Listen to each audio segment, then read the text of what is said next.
Jean-Paul Saucé vous invite à découvrir les coulisses de plus de 50 ans de carrière à travers l'art lyrique, l'opéra, l'opérette, les chansons immortelles, les airs populaires et folkloriques. Comment un pur-borin a œuvré à la diffusion de la chanson populaire dans la cité des géants. Par exemple, en allant à la rencontre de ce qui est devenu l'hymne à toi, au faubourg de Tournai, ou encore en apportant sa contribution ou son éclairage sur d'autres productions en hommage à Ath et à son folklore. Autoroute.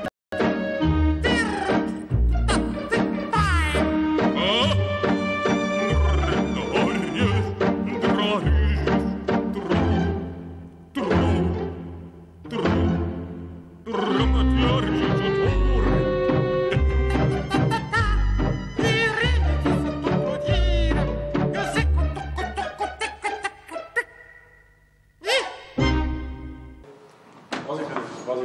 Pardon.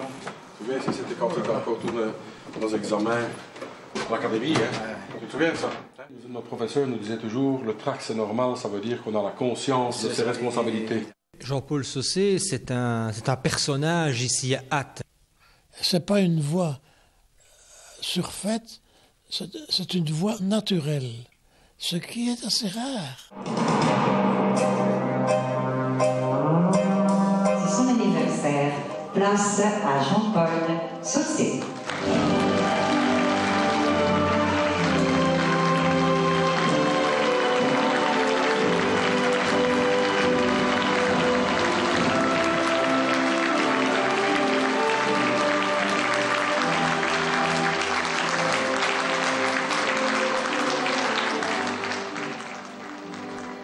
Là, nous sommes le 27 mai 2006 à la salle Georges Roland à Ath. C'était une soirée anniversaire pour fêter mes 50 ans de vie artistique. Il faut savoir que quelques mois auparavant, j'étais retourné à La Bouvrie, mon village natal, là où tout avait débuté. C'est là que se trouvait le kiosque devant la Maison du Peuple. C'est là que ça se passait. Oui, c'est dans le coin, ici derrière moi, que j'ai gagné le concours de chant, là, du Cas des Mignons, qui avait lieu tous les ans, au mois d'août. Donc c'était en août 1956. Des amis avec qui j'avais été jouer au Bois de Colfontaine m'avaient inscrit au concours. Et sans le savoir, on m'appelle sur la scène et je suis allé chanter la chanson Bambino de Dalida et j'ai remporté le premier prix sur 28 candidats. Et ça a été pour moi le début de la carrière de chant, quoi. Ça m'a encouragé vraiment à continuer. Les yeux battus, la mine triste et les jours blêmes. Tu ne dors plus, tu n'es que l'ombre de toi-même. Seul dans la rue, tu vogues comme une âme en peine. Et tous les soirs, sous ta fenêtre, on peut te voir. Je sais bien que tu l'adores et qu'elle a de jolis yeux. Mais tu es trop jeune encore pour jouer les amoureux. Et gratte sur ta mandoline, mon petit bambino.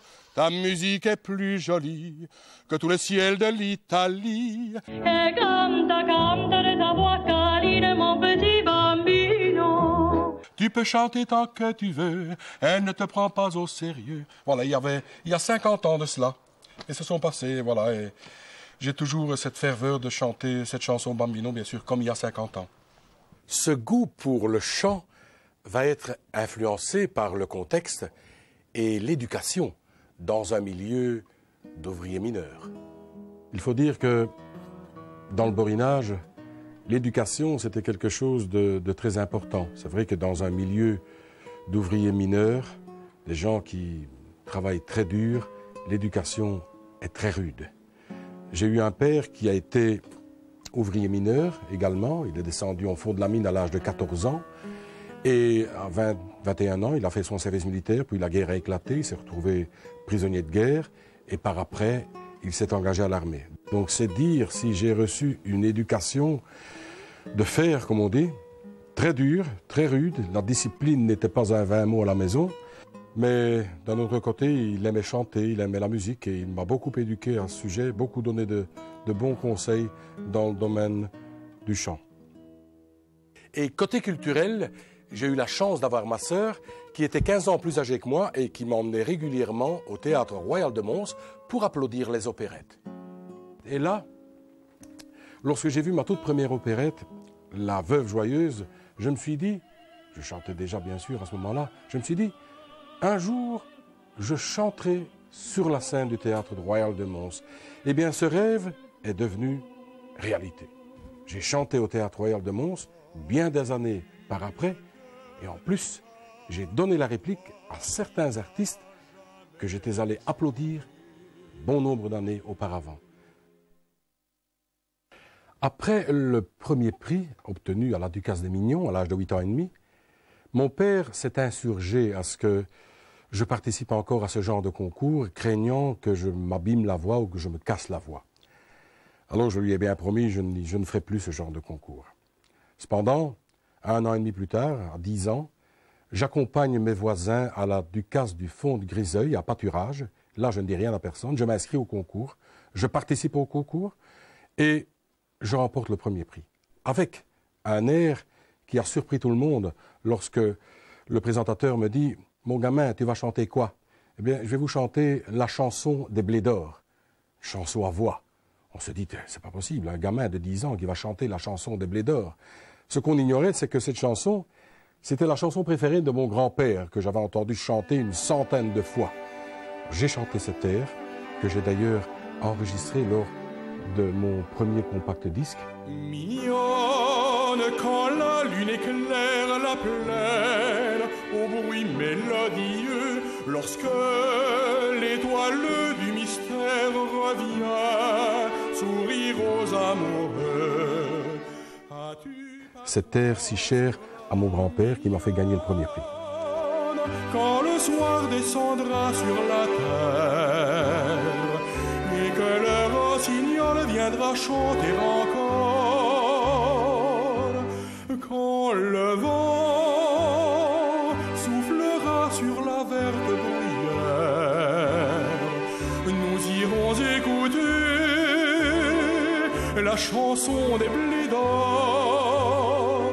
Nous irons écouter la chanson des Blés d'Or. Somme toute, ma carrière lyrique a commencé très tôt, et ce, sous l'influence de certaines personnes comme M. Gaudy. C'est vrai que M. Gaudy a été pour moi un grand déclic. M. Gaudy qui était mon instituteur de 5e et 6e année primaire. C'était un grand monsieur. C'était un musicien, un grand musicien. Il était clarinettiste. Et il jouait à l'époque dans l'harmonie de la Bouvrie. Alors, lorsque j'ai eu l'occasion de passer à la Bouvrie, je n'ai pas manqué d'aller le saluer. Ça m'a fait un énorme plaisir d'ailleurs de le retrouver. Ah voilà. Bonjour Gaudy. Vous allez bien? Très bien, et toi? Il y a autant qu'on s'est vu, là. Soyez les bienvenus. Il faut dire que dans ses cours, M. Gaudy apportait une grande importance à la musique et particulièrement au chant.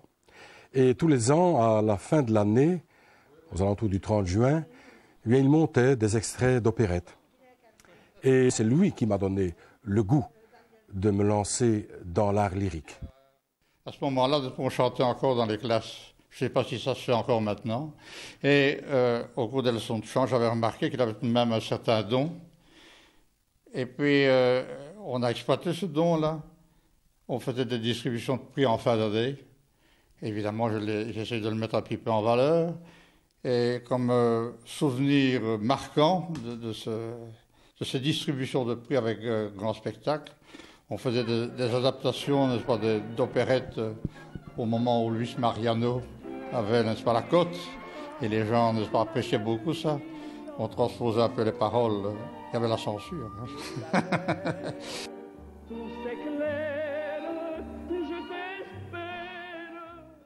Je m'en souviens comme si c'était hier. J'étais très anxieux avant d'entrer sur la scène. Et M. Gaudy, je m'en souviens, est venu me trouver, il m'a dit « Ça va aller ?» Oui, oui, ça va aller. Ça va aller. Et quand j'ai chanté cet air de la chapelle de Méditerranée, je me souviens m'être surpassé pour chanter cet air. Il y avait, souvenez-vous, M. Gaudy, il y avait une madone sur la... Et au moment crucial de la chanson, Ne m'abandonne pas, c'était pas prévu dans la mise en scène, mais c'était inné. Je suis allé vers la madone en disant « Ne m'abandonne pas ». Ce sont des moments forts, hein, des moments forts. Oui, ça a d'ailleurs marqué le public. Hein. Je ne chante plus jamais. Toi qui toujours dans mon enfance, toi qui toujours m'as protégé,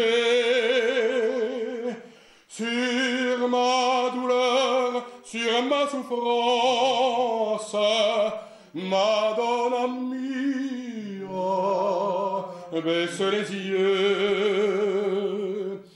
Je mets en toi mon espérance, ne m'abandonne pas, reine des yeux. C'est ici que j'étais parti vers la statue. Hein. Et alors à ce moment-là, c'était au mois de juillet, il faisait très chaud dans la salle, les fenêtres étaient ouvertes, et à l'extérieur, on jouait à la balle. Et les joueurs de balle se sont arrêtés de jouer pour écouter Jean-Paul. J'ai appris ça par après. On dit, mais qu'est-ce qu'il chante comme ça? Ben, c'est le petit Jean-Paul qui habite ici dans la rue d'Occident, etc. Et c'est ainsi que, je ne dirais pas qu'il a commencé, mais enfin, ça a été tout de même pour lui une étape. Et il a toujours continué puisqu'il est encore là aujourd'hui. Et 50 ans de carrière. Donc c'est donc qu'il a commencé fort tôt. Achille, toi, tes parents, tu t'es aperçu que tu aimais bien chanter? Oui, mes parents chantaient, hein. Mes parents chantaient. Mon père, mon grand-père, ma tante a fait partie des chœurs de l'Opéra de Paris, Augustin Saucé. Oui. Mon père chantait dans le choral, mon grand-père aussi était énorme et atteint par la maladie de la silicose. Hein. Mais il y avait dans la famille, bon, je peux dire, j'ai hérité des gènes familiaux, hein, qui m'ont permis de faire une carrière. On peut dire que la Bouvrie, et le Borinage bien sûr, est une terre d'artistes. Une terre qui a connu des artistes formidables. Il y a eu beaucoup de fanfares. Il y a eu une harmonie intégrale. Une harmonie intégrale qui a joué la 9e symphonie de Beethoven en présence de la reine Elisabeth, vous vous rendez compte? Il y a eu aussi beaucoup de chorales. Il y a eu la Royal Lyric, il y a eu la Royal Union Chorale, l'Écho Borin. Et d'où venaient ces chanteurs, croyez-vous? Bien, au départ, les chanteurs n'étaient autres que des mineurs. Et ces mineurs, leur distraction, c'était de chanter. C'était de chanter dans les chorales. Et au milieu de ces mineurs, de temps à autre, on décelait une voix qui sortait de l'ordinaire. Et c'est là qu'on a décelé des chanteurs tels que René Maison, Fernand Anceau, Valère Blouze, des gens qui ont chanté à l'Opéra de Paris. Freddy Cornet, avec qui j'ai chanté le duo de la Muette de Portici, qui a chanté au Théâtre Royal de la Monnaie.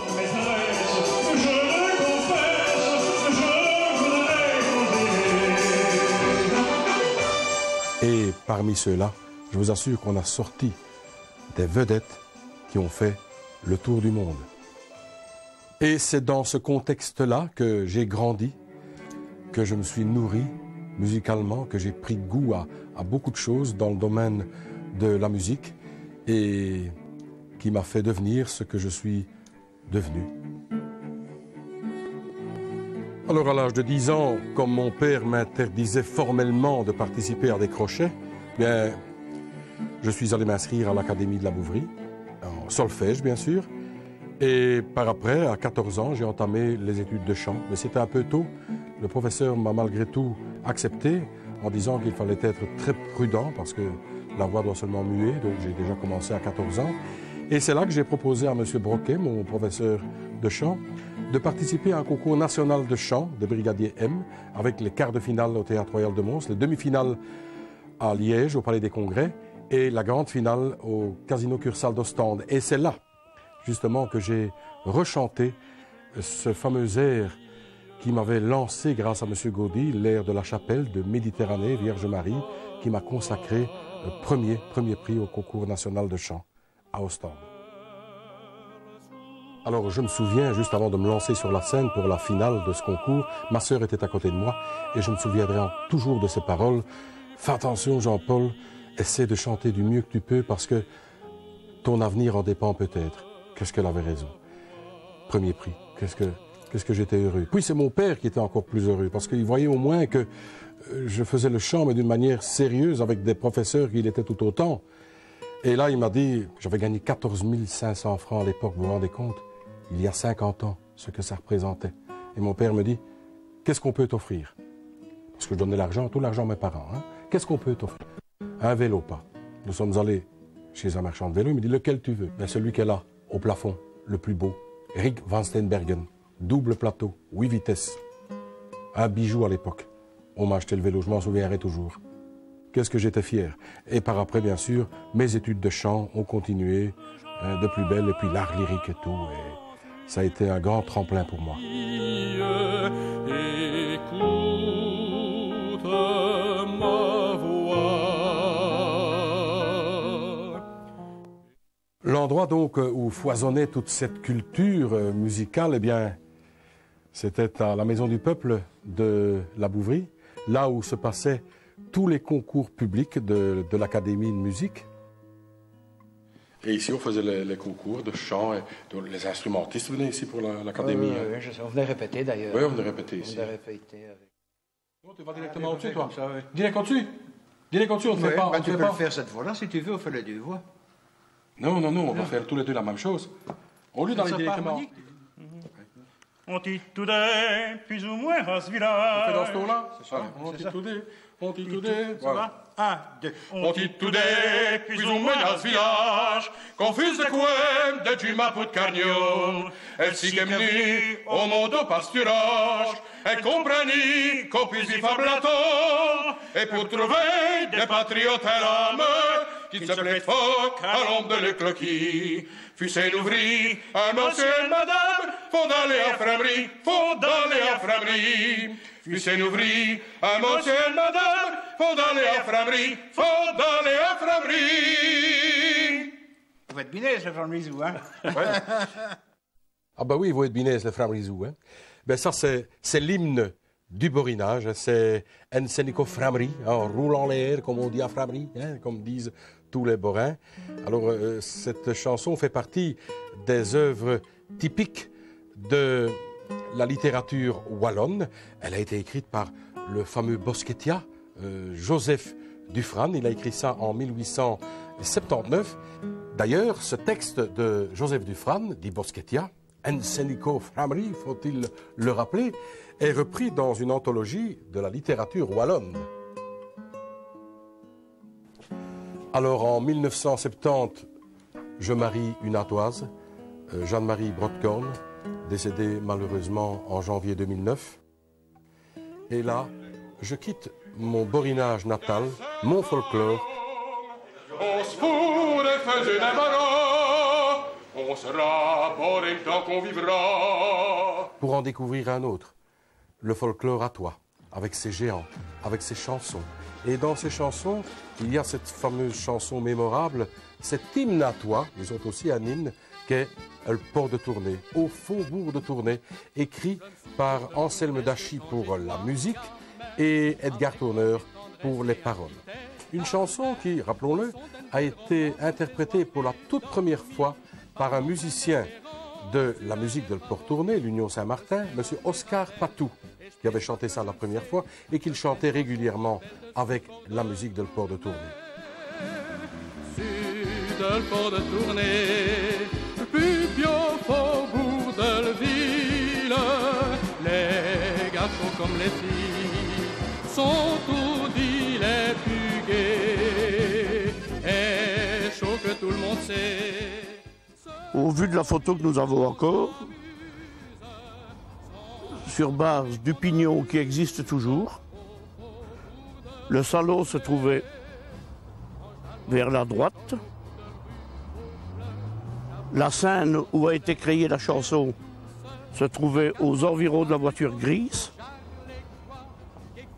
Et le café se trouvait dans le prolongement, avec la porte d'entrée aux environs de la friterie. J'attrape-toi une rapace, mais je répète-toi quand chaud. C'est à peu près à cet emplacement que le 2 mars 1958, Oscar Patou a créé la chanson du faubourg de Tournai. Les décors se trouvaient derrière, face à la porte d'entrée du salon, et le public se trouvait là-devant. Ce qu'on rit, qu'on s'amuse, sans jamais qu'on abuse. Lorsqu'Oscar Patou a créé cette chanson, le public a réagi immédiatement et la chanson du faubourg de Tournai est devenue, comme on peut dire chez nous, l'hymne national attois. C'est tout à fait surprenant que les gens, les attois du centre-ville, les attois du faubourg de Mons, les attois du faubourg de Bruxelles, les attois des villages aujourd'hui, tout le monde se retrouve autour du faubourg de Tournai. Il y a une chose qui joue évidemment, c'est que c'est porté par la fanfare. La fanfare Saint-Martin, qui est la fanfare communale, est une fanfare du faubourg de Tournai, à ses racines ici. Donc évidemment ça c'est important.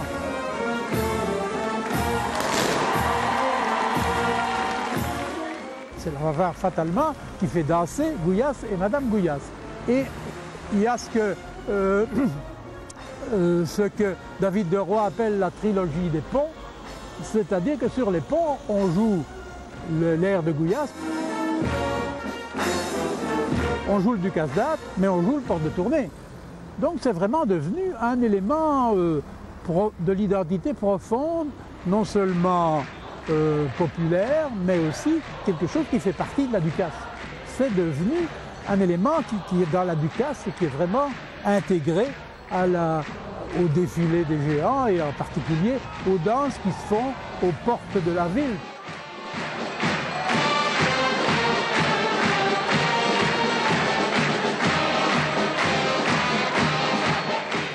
Bien, Georges, au sein de la musique, l'Union Saint-Martin, c'est toi, disons, le musicien ou plutôt le chanteur attitré qui interprète à présent la chanson au faubourg de Tournai. Depuis quand chante-tu cette chanson? Depuis 1993, j'interprète le faubourg de Tournai. Tu es modernisé, tu es sur YouTube. Même mes petits-enfants m'ont dit que j'étais sur YouTube. Donc, comme on dit chez les jeunes, je suis branché. Voilà.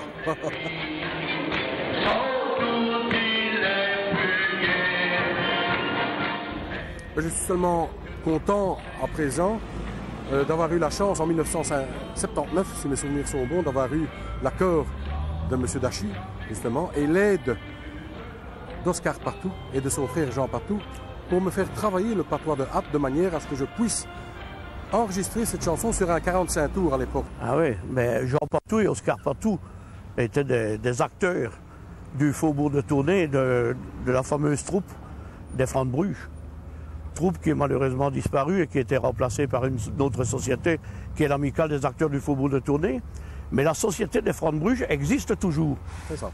Et en 2012, ils vont fêter leur 100e anniversaire. De Porte de Tournai, plus au faubourg de ville, les gars chauds comme les filles sont tous dits les plus gais. Et chaud que tout le monde sait, ce qu'on rit, qu'on s'amuse, sans jamais qu'on s'abuse, au faubourg de Tournai. Je sais pourquoi tu dis ça, parce que normalement, moi, quand je l'ai enregistré, j'ai toujours fait sans jamais qu'on abuse. Mais il faut savoir que lorsque je suis allé chez Oscar, pour apprendre cette chanson, je dis, Oscar, je dis, on abuse ou qu'on s'abuse? Normalement, ici à le Port de Tournai, on dit qu'on s'abuse. Mais si tu chantes qu'on abuse, on ne t'en voudra pas, ce n'est pas une faute.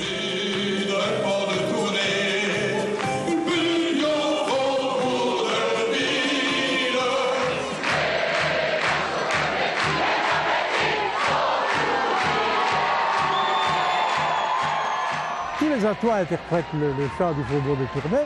Évidemment, Jean-Paul Saucé, lui, il a un support, il a une voix, il a sa carrure, toute sa prestance pour populariser le chant. Mais je dirais que tous les attois contribuent à cette diffusion de la Porte de Tournai, du chant de la Porte de Tournai.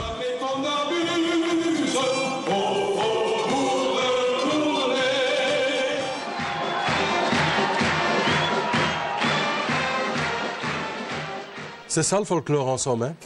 C'est la population qui décide. Elle reçoit les choses, elle les interprète à sa manière, bien sûr, et puis, bien, elle les restitue.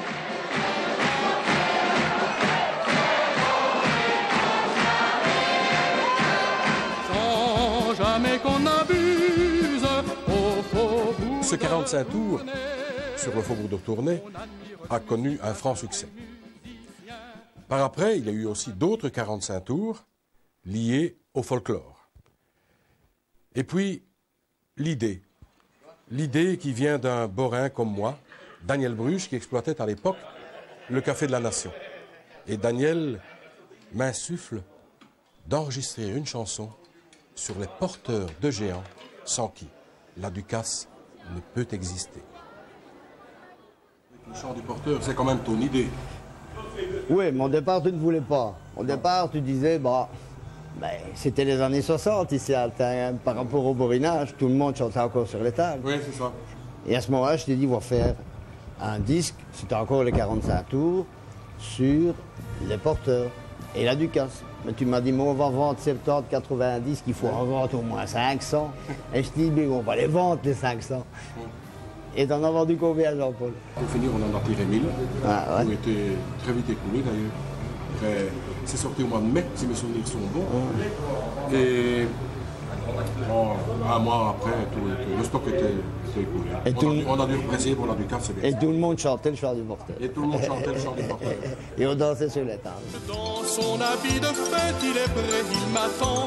Je me dresse enfin, je redeviens géant. Il s'avance et il danse au rythme de mes pas. Il connaît ma cadence, je suis son cœur qui bat. Quand je ris, il sourit, de beaux cris, de beaux joies. Et je chante à l'intérieur, moi qui suis son porteur. Alors, pour ce 45 tours du chant du porteur, il fallait bien sûr une phase B. Toujours une idée de Daniel Bruges. J'avais chanté cette chanson lors d'une fête des mères dans son bistrot, comme on faisait dans le borinage, dans le temps. Et Daniel s'est souvenu de ça. Il m'a dit, Jean-Paul, enregistre cette chanson, Maman, de Bixio, pourquoi pas? Et j'ai enregistré en face B cette chanson, Maman de Bixio, une chanson que j'avais promise à ma mère d'enregistrer.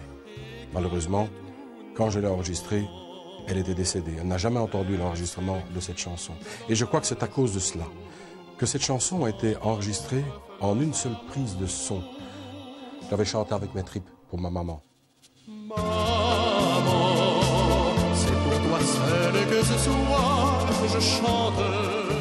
Et puis après les 45 tours est arrivé le fameux CD. Et là, j'ai d'abord enregistré un CD avec 15 titres, avec un répertoire éclectique qui reprenait de l'opérette, de l'opéra, des chansons immortelles, des créations. Et il y avait toujours une place dans ces CD-là pour le folkloratoire. Toujours. Valseuses, entérinettes, aujourd'hui se font fillettes, tous les jets du grand chemin vont suite plein d'entrain. Et puis après ces deux CD avec un répertoire éclectique, eh bien là, il y a de nombreux responsables de fanfares et de porteurs de géants qui sont venus me demander pour enregistrer des chansons qui suivaient régulièrement le géant à la Ducasse.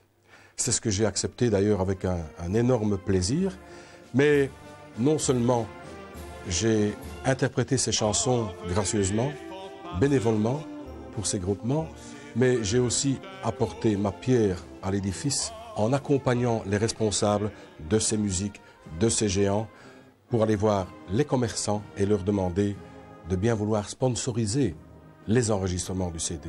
Et là, je dois dire que je n'ai connu absolument aucun refus. Tous les commerçants ont adhéré au système, je les remercie d'ailleurs, et c'est par là qu'on voit que les commerçants à toi, ou plutôt les à toi, ce sont des gens qui aiment leur folklore. Et là est toujours une idée de Daniel Bruges, et c'est un borin en plus. C'est lui qui a mis sur pied le fameux brûlage des marronnes, et qui, lors de l'anniversaire d'un brûlage des marronnes, m'a dit Jean-Paul, il faut enregistrer aussi un CD sur le brûlage des marronnes, ce que nous avons fait. C'est toi l'eau de Ducasse, au cap de nation, nos parlines de Gouillasse et nos belles traditions. Un 5 ans, bons amis, un peu de trois porteux, d'isine au Conféziche, un sac merveilleux avant le mariage du grand. Les porteurs de monsieur et de madame qui ont toujours collaboré avec. Une grande équipe, hein. Un travail réalisé par une grande équipe. Parce qu'il y a 25 ans dans l'ombre, et il y a 25 ans, qui avait un même objectif, c'était la bonne humeur et surtout l'ambiance bon enfant. C'est ce qu'on veut garder absolument. Et puis par après, il y a encore eu d'autres CD, d'autres demandes. Les pompiers m'ont demandé pour enregistrer leurs chansons. Le Musée national des Jeux de Paume m'a demandé pour chanter la chanson La Reine du Ciel, Prinses van de Hemel, in het Nederlands. En néerlandais, j'ai chanté ça dans les deux langues. 10 amants pour la courtiser, et surtout un public pour l'ovationner. Je peux livrer, je peux frapper, pour rire, tomber, crier ou chasser. Les regards vers la main sont levés, car la reine c'était l'applaudissait. C'est-à-dire, Jean-Paul, c'est un artiste qui est très méticuleux, en fait. Il ne laisse rien au hasard, et il ne laisse pas beaucoup de place à l'improvisation. Lui, c'est vraiment tout est pensé, pesé, je veux dire, jusqu'à la dernière note, quoi. Et ça, c'est Jean-Paul, quoi. C'est son caractère comme ça. Perfectionniste, c'est ce que je dirais. Kom aan en kaats die bal, pijsnen naar omhoog. Over alle grenzen heen, applaus voor jou deze game. On ne peut pas lui faire chanter non plus des choses, je veux dire, il y a un certain répertoire on peut pas lui faire chanter du rock and roll, je veux dire, voilà, donc il faut aller un petit peu dans le style de cette voix qui demande une certaine puissance, une certaine orchestration. Car la reine, c'était l'applaudissée, toujours plus haut, plus loin, elle prend tous les lendemains. La chanson pour les supporters à toi du Standard de Liège, les Red Giants, j'ai aussi chanté leur chanson. Nous sommes allés la chanter là-bas, à Liège, à Sclessin, lors d'un match Standard Lierse que nous avons gagné 3-1. J'ai chanté ça là-bas en direct sur le stade. Il y avait 15 000 personnes environ. Notre cœur est rouge et blanc, c'est l'important. Il y a de l'ambiance dans les vestiaires, on va battre l'adversaire. Pas la peine de jouer, on a gagné. Ohé, Standard, ohé, ohé, Standard. Il y a toujours eu une excellente acoustique ici. Hein? La, la, la. Ça va, toujours une acoustique. Et c'est là aussi, lors de mon avant-dernière année de chant, que j'ai rencontré M. Delmarche, Ernest Delmarche, qui à l'époque était directeur du Théâtre Royal de Mons. Et il me dit, Jean-Paul, tu devrais apprendre l'art lyrique, venir dans ma classe de l'Académie de Carnion. Je suis allé à Carnion, dans la classe de M. Delmarche, et il m'a fait travailler énormément de choses, dont des extraits de l'opéra Si j'étais roi de Adam. Il faut savoir que Ernest Delmarche jouait régulièrement à l'Opéra de Lyon. Et il fallait quelqu'un pour jouer un grand rôle à Lyon, et M. Delmarche a parlé de moi au directeur. J'ai pu jouer un rôle dans cet opéra Si j'étais roi, à Lyon, et après 4 représentations, la direction m'a demandé pour m'engager au Théâtre de Lyon. Mais là, je me suis trouvé devant un grave problème. J'étais marié, vous allez me dire, ça c'est pas encore très grave. Marié d'1 an, j'avais une petite fille. J'étais occupé de bâtir ma maison et je venais d'être nommé à la banque qui m'a occupé pendant 42 ans. Ça veut dire que j'ai refusé.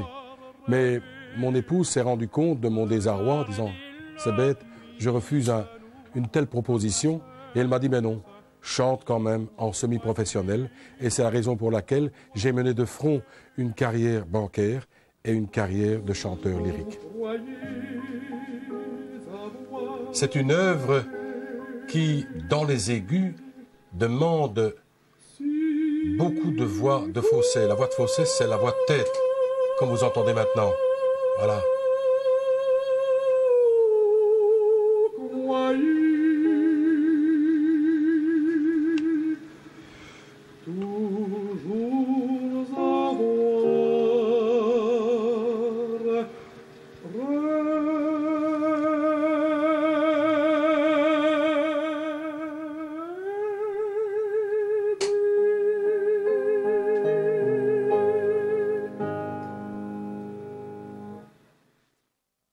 pour tenir une note aiguë aussi longtemps, il y a une technique.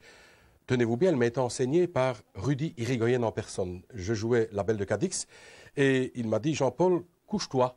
Et il est carrément grimpé sur mon ventre et il m'a dit « Sors ta note ». J'ai sorti ma note et puis il est descendu de mon ventre. Il m'a dit « T'as compris ?» Je crois. Qu'est-ce que j'avais fait? J'avais compressé le diaphragme. Et en compressant le diaphragme, que se passe-t-il? Mais il n'y a presque pas d'air qui sort. La note sort avec peu d'air, donc vous pouvez garder la note beaucoup plus longtemps. Merci à Rudy Irigoyen, qui était un grand monsieur de l'opéra. Mexico, Mexico.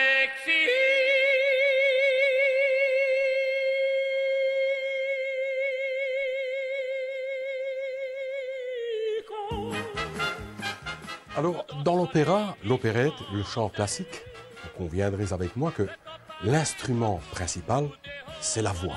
La voix avec ses différentes tessitures. Tiens, à propos de tessiture, vous me direz, qu'est-ce que c'est qu'une tessiture? Eh bien, je vais faire une comparaison avec un élastique. L'élastique, à gauche, les notes graves, à droite, les notes aiguës, et vous tendez l'élastique. Attention qu'il ne casse pas. Quand vous arrivez à la limite, ben c'est ça votre tessiture. C'est ça votre registre de voix. Somme toute, la tessiture, c'est un registre de son qu'une voix peut atteindre sans difficulté. Alors, dans ces différentes tessitures, il y a bien sûr des voix, des différents types de voix, des ténors. Dans les ténors, il y a les ténors légers, je pense à Tino Rossi, ténor demi-caractère, Freddy Cornet. Les ténors nobles, Pavarotti, Domingo.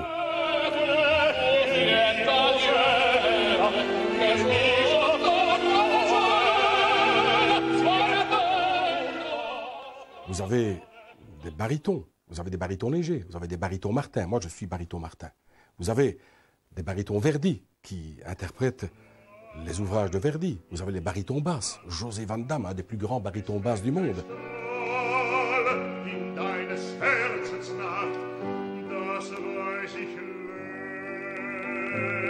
Des basses. Vous aviez Jules Bastin, qui était aussi un très grand monsieur de l'opéra. Du côté des dames, vous aviez bien sûr les sopranos coloratours, Maddy Mesplé. Vous avez les grandes divas, la Calas.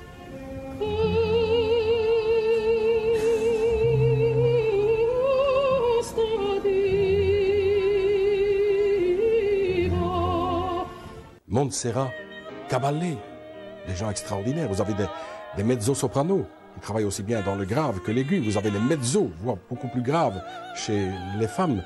Alors, en pensant à Montserrat Caballé, il y a quelque chose qui me vient à l'esprit, c'est qu'elle a chanté en duo avec un grand monsieur du rock.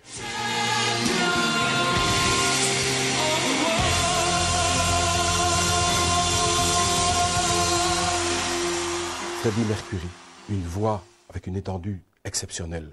Ce garçon a chanté avec Montserrat Caballé. Il a d'ailleurs eu, au départ, une formation de chanteur classique, il faut le souligner. Et il n'y a pas que lui. Sardou, une voix exceptionnelle.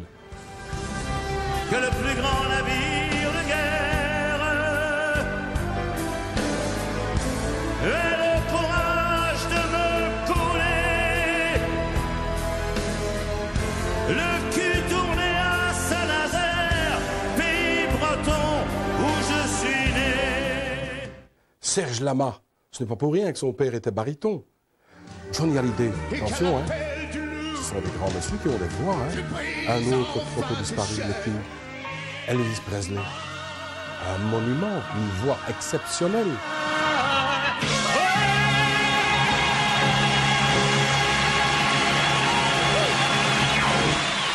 Tous auraient pu chanter facilement l'opéra. Je pense aussi à Florent Pagny, j'allais l'oublier. Souvenez-vous, son fameux CD baryton, une voix exceptionnelle.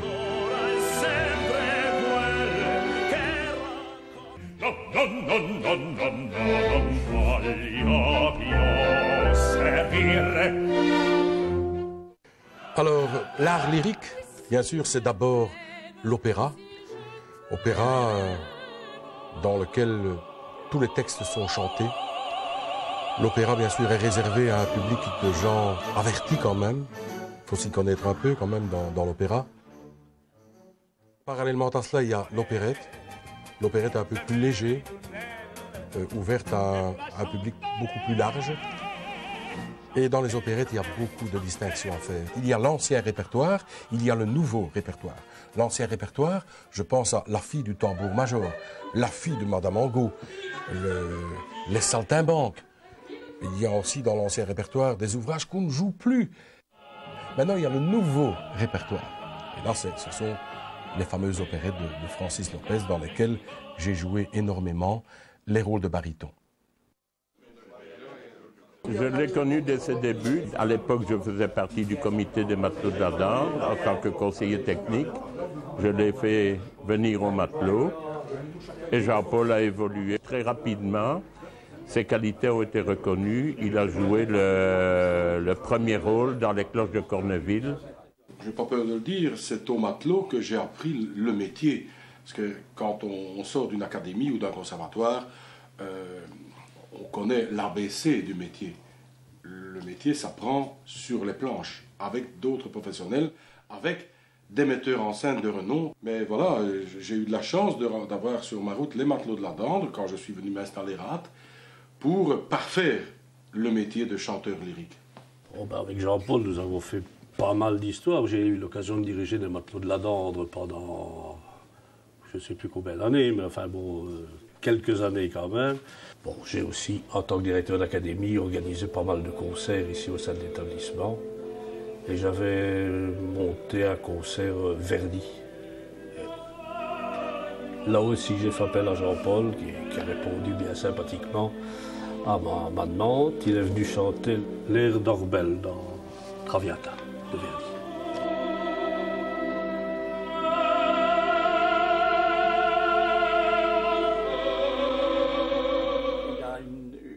Tessiture et une puissance vocale qui est rare. Disons, il est vraiment, il a tout ce qu'il faut pour faire un premier chanteur. Je me demande même pourquoi il n'a pas fait un peu d'opéra. C'est vrai qu'après il est parti à Charleroi, après Ath, il est parti à Charleroi, il a fait plusieurs saisons à Charleroi.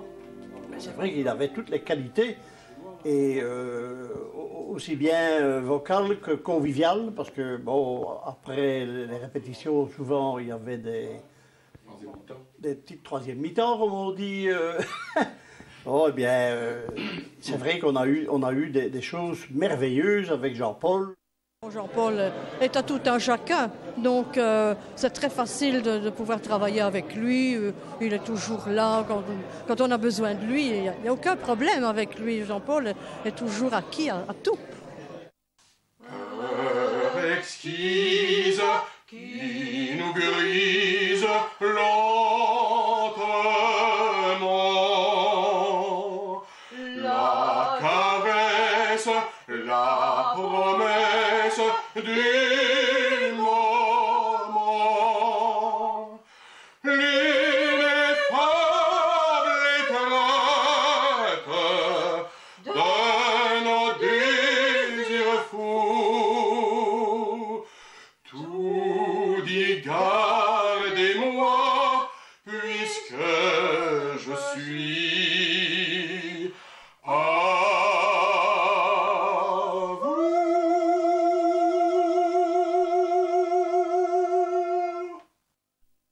Il a une voix. C'est pas une voix surfaite, c'est une voix naturelle, ce qui est assez rare. Et en plus de cela, il n'a pas peur. J'ai été directeur du théâtre royal de Mons. Et c'est à cette occasion-là que je l'ai retrouvé, parce que je l'avais déjà connu dans le passé, mais je l'ai retrouvé. Et ça a été une surprise de constater qu'il était non seulement un artiste, mais un grand artiste. Et j'ai eu de la chance de l'avoir. Je regrette qu'il n'ait pas fait le métier. Il connaît le répertoire comme les professionnels. Il a l'assurance des vrais professionnels. Non, il n'y a pas de problème avec lui, jamais. Venant d'un tel monument de la musique et du monde du spectacle professionnel, je ne peux qu'être heureux de tels éloges venant d'Albert Lang, ce grand monsieur du jazz. Il ne faut pas oublier qu'Albert Lang, je l'ai eu comme directeur au Théâtre Royal de Mons. Il a été le chef d'orchestre des Dixie Stompers. Il a joué un peu partout aux États-Unis, surtout à la Nouvelle-Orléans. N'oublions pas non plus qu'il a joué avec Sidney Bechet. On connaît Albert Lang à la Nouvelle-Orléans. Il est venu également plusieurs fois avec moi aux États-Unis. La première fois qu'on était allé, au mois de mai, on est bien tombé parce que c'était le festival de jazz de la Nouvelle-Orléans. Et là, on est devant la statue de Louis Armstrong. Il a chanté là-bas dans des plantations où nous avons été faire des visites. Il a chanté directement ainsi de tas de chansons. Il a épaté tous les Américains parce qu'il chantait My Way aussi bien que les Américains. And did it my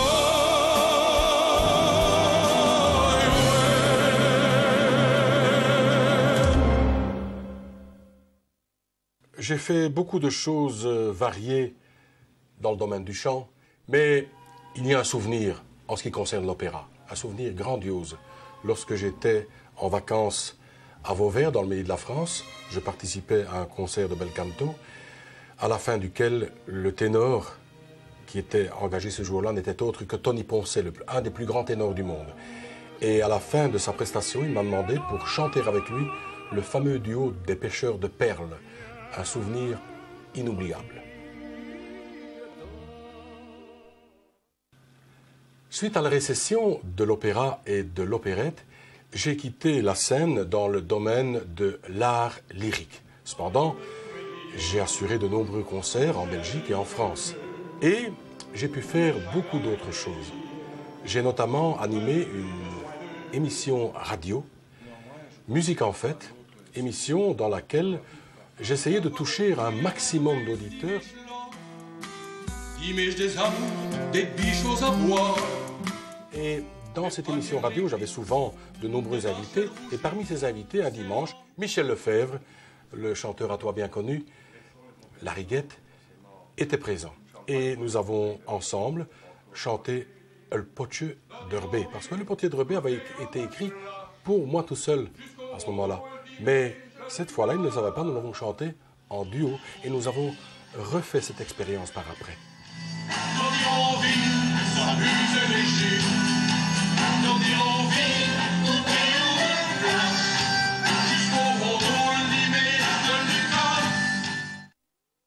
Loin de l'art lyrique et de la chanson populaire, j'ai fait mon service militaire chez les paracommandos, tout simplement parce que mon père a été prisonnier de guerre, mon oncle a été fusillé par les Allemands, alors je tenais absolument à apporter ma pierre à l'édifice du patriotisme familial en servant dans une unité d'élite.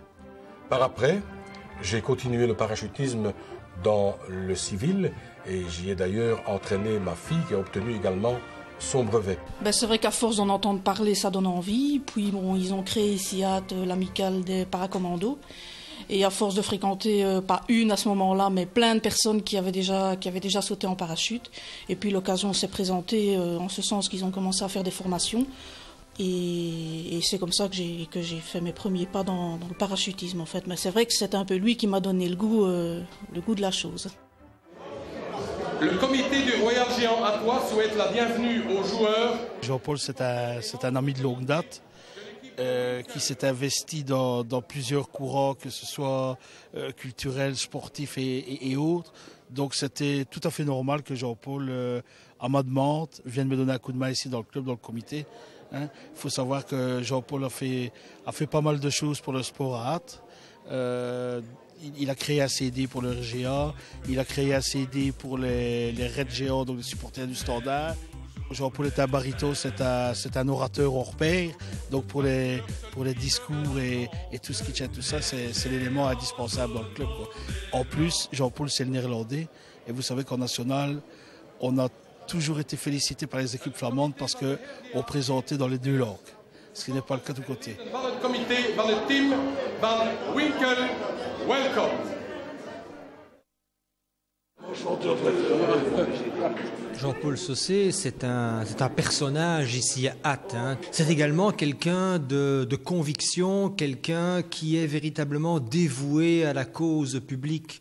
D'ailleurs, il est régulièrement approché par des gens de la population, par des concitoyens qui lui font pas de l'une ou l'autre difficulté, et c'est toujours avec ferveur et avec l'enthousiasme qu'on lui connaît que Jean-Paul prend à bras-le-corps ses problèmes de manière à pouvoir y apporter une réponse positive.